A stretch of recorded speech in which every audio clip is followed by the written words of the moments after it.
मैं डॉक्टर देवेंद्र कुमार मिश्र, सहायक professor JLS college Majhaulia, West Champaran, department of history. आज हम उपशास्त्री द्वितीय खंड के प्रथम विश्व युद्ध के परिणाम के विषय में चर्चा करेंगे। इसके पूर्व हमने प्रथम विश्व युद्ध के कारण के विषय में चर्चा किया था। आज हम प्रथम विश्व युद्ध के क्या परिणाम हुए, क्या अच्छाइयाँ थी, क्या इसमें बुराइयाँ थी, इन सारी बातों पर चर्चा करेंगे। वैसे तो प्रथम विश्व युद्ध के परिणाम में बहुत ही व्यापक रूप से ये युद्ध हुआ, विश्व युद्ध हुआ। इसमें कई देश भाग लिए। इसमें धन पैसे की काफ़ी क्षति हुई। इसमें बहुत सारे चीज़ राजनीतिक रूप से उभर के सामने आई। कई राष्ट्रों की विजय हुई, कई राष्ट्रों की इसमें पराजय हुई। इस युद्ध के बाद सैनिक गठन में सारे देश तेजी से सैनिकों का गठन और सैनिकों की संख्या बढ़ाने पर और इसके विस्तार करने पर जोर दिया। इस युद्ध का एक परिणाम हुआ कि राष्ट्रसंघ की स्थापना हुई। इससे समाज पर भी काफ़ी प्रभाव पड़ा। आप सभी जानते हैं कि किसी भी युद्ध का परिणाम विनाश ही होता है और युद्ध के बाद आर्थिक, सामाजिक हर तरह से ह्रास होता है। और युद्ध के बाद क्या खोया और क्या पाया, इस पे काफ़ी चर्चा होती है। प्रथम युद्ध की इतनी बड़ी विविधता थी। यह युद्ध यूरोप और एशिया महाद्वीप देशों में हुआ था। इस युद्ध में 30 राज्यों ने भाग लिया और विश्व के 87% व्यक्तियों ने प्रत्यक्ष या परोक्ष रूप से इसमें भाग लिया।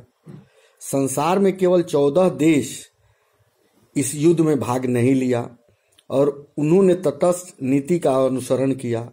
इसमें लगभग 61 करोड़ व्यक्तियों ने प्रत्यक्ष रूप से भाग लिया। इसमें 85 लाख व्यक्ति मारे गए, 2 करोड़ के लगभग व्यक्ति घायल हुए या बंदी बनाए गए या मिशप हुए, खो गए।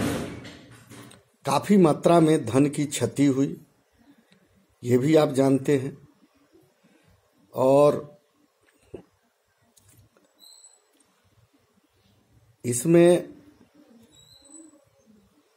धन की क्षति में यह युद्ध अतुल धन व्यय हुआ। यूरोप के समस्त राष्ट्रों को आर्थिक संकट का विशेष रूप से सामना करना पड़ा। इसमें लगभग 10 अरब रुपये व्यय हुए।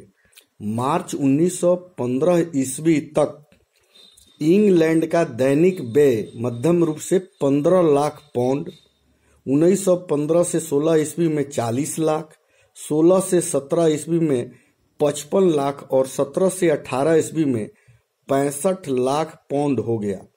और उसका राष्ट्रीय ऋण युद्ध के अंत तक 7,080 लाख से बढ़कर 74,350 लाख पाउंड हो गया था। फ्रांस का राष्ट्रीय ऋण 3,41,880 लाख फ्रैंक से बढ़कर 19,74,720 लाख फ्रैंक और जर्मनी का 50,000 लाख मार्क से बढ़कर 1,03,06,000 हो गया। इससे स्पष्ट होता है कि युद्ध में धन की काफी क्षति हुई। कोई भी राष्ट्र का धन व्यापक रूप से खर्च हुआ। इसके बहुत सारे राजनीतिक परिणाम भी निकले। इसके राजनीतिक परिणाम बहुत ही महत्वपूर्ण हुए। इस युद्ध के पश्चात राजतंत्र शासन का अंत हुआ और उसके स्थान पर गणतंत्र या जनतंत्र शासन की स्थापना का युग प्रारंभ हुआ। जर्मन, रूस, टर्की, ऑस्ट्रिया, हंगरी, बल्गेरिया आदि देशों के सम्राटों को अपना पद त्याग करना पड़ा और राज सत्ता पर जनता का अधिकार स्थापित हो गया और लोकतंत्र की स्थापना हुई। प्राचीन राजवंश का अंत हुआ। यूरोप पर जनता का अधिकार स्थापित हो गया।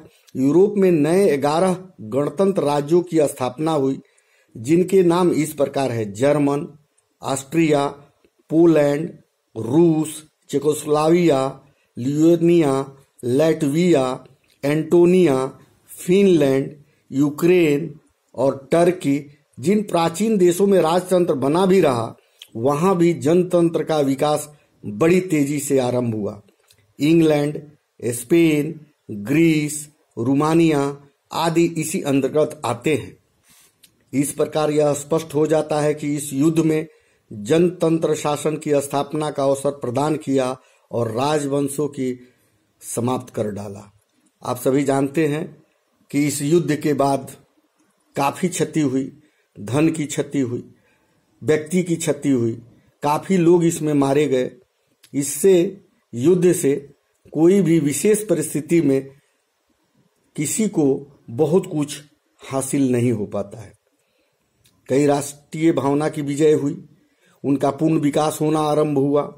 युद्ध के बाद पेरिस के शांति सम्मेलन में समस्त राष्ट्रों ने राष्ट्रपति विल्सन द्वारा प्रतिपादित आत्मनिर्णय के सिद्धांत को आधार मानकर यूरोप का पुनर्गठन करने का प्रयास किया और उसके अनुसार 8 नए राज्यों का निर्माण किया गया। इसके अंतर्गत Czechoslovakia, Yugoslavia, Hungary, Poland, Lithuania, Estonia और फिनलैंड है।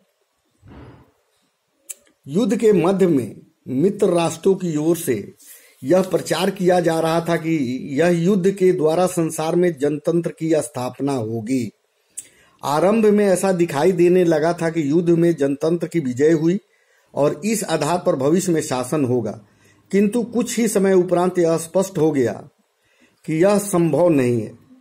सरकारों को भीषण समस्याओं का सामना करना पड़ा, जिनका जनतंत्रीय सरकार निराकरण नहीं कर सकी। इसका परिणाम यह हुआ कि स्वेच्छाचारी शासकों की स्थापना हुई और उन्होंने जनता पर मनमानी करना आरंभ कर दिया। जनता इसको सहन नहीं कर सकी और जनतंत्र का अंत हुआ तथा इसके स्थान पर अधिनायक तंत्र की स्थापना हुई।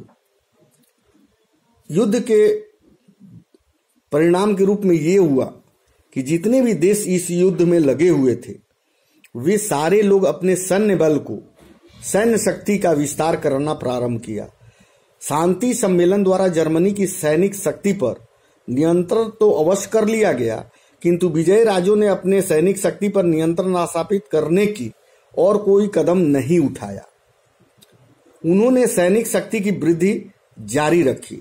जर्मनी में नाजीवाद और इटली में फांसीवाद की स्थापना होने पर उन्होंने अपने देशों को उन्नत करने के लिए हर संभव उपाय की। उन्होंने अपनी सैनिक शक्ति को बहुत अधिक विस्तार दिया। इस युद्ध के उपरांत राष्ट्रसंघ की स्थापना हुई। यह स्थापना का उद्देश्य राष्ट्रसंघ का यही था कि यह एक बहुत महत्वपूर्ण कदम उठाया गया, किंतु उसको विश्व शांति की स्थापना में विशेष सफलता प्राप्त नहीं हो सकी। वह राष्ट्रों को स्वार्थों पर नियंत्रण स्थापित नहीं कर सकी, जिससे देश में प्रतिद्वंद्विता पुनः बढ़ने लगी। आर्थिक क्षति हुई। युद्ध के पश्चात साम्यवादी विचारधारा का प्रभाव बहुत अधिक बढ़ गया। अब लोगों के मन में यह भावना उत्पन्न हो गई कि उद्योग धंधों की राष्ट्रीयकरण करके समस्त उद्योगों पर राज्य का पूर्ण अधिकार और नियंत्रण स्थापित किया जाए। इस दिशा में यद्यपि आर्थिक सफलता प्राप्त नहीं हुई, किंतु फिर भी प्रत्येक देश में इस संबंध में राज्यों की ओर से विभिन्न प्रकार के हस्तक्षेप किए गए। कारखानों में काम करने वाले मजदूरों का महत्व दिन प्रतिदिन बढ़ने लगा और उन्होंने राज्य के सामने अपनी मांगे उपस्थित करना आरंभ कर दिया। जितने भी मजदूर थे वो तरह तरह के मांग अपना रखने लगे। इस प्रकार इस युद्ध के पश्चात मजदूरों ने अपने आप को संगठित करना आरंभ किया और उसका महत्व निरंतर बढ़ने लगा। लगभग समस्त देशों की सरकारों ने उनकी सुविधाओं का ध्यान रखते हुए विभिन्न प्रकार के अधिनियम बनाए। इस युद्ध का समाज पर भी काफी प्रभाव पड़ा। इस युद्ध के सामाजिक क्षेत्रों में बड़े महत्वपूर्ण परिणाम हुए। रण क्षेत्र में लोगों की मांग निरंतर बढ़ती रही, जिसके कारण बहुत से व्यक्ति जो अन्य कार्यों में व्यस्त थे उनको अपने काम छोड़कर सैनिक सेवाएं करने के लिए बाध्य होना पड़ा। उनके कार्यों को पूरा करने के लिए स्त्रियों को काम करना पड़ा। इस प्रकार उन्होंने गृहस्थ जीवन का परित्याग कर मिल और कारखानों में कार्य करना आरंभ किया। उनको अपने महत्व का ज्ञान हुआ तथा नारी जाति में आत्मविश्वास का उदय हुआ। युद्ध के समाप्ति के उपरांत उन्होंने भी मनुष्यों के समान अपने अधिकारों की मांग की और लगभग प्रत्येक राज्य ने उनकी बहुत सी मांगों को स्वीकार किया। इस प्रकार हम देखते हैं कि महायुद्ध के बहुत ही महत्वपूर्ण परिणाम हुए, जिन्होंने भविष्य के इतिहास को अधिक प्रभावित किया और बहुत से क्षेत्रों में बहुत तरह के परिवर्तन देखने को मिला। आगे हम पुनः इससे संबंधित कुछ प्रश्नों पर चर्चा करेंगे और आप सबों के बीच लघु प्रश्न लेकर और उसके उत्तर के साथ हम उपस्थित होंगे। आज के लिए बस इतना ही। धन्यवाद।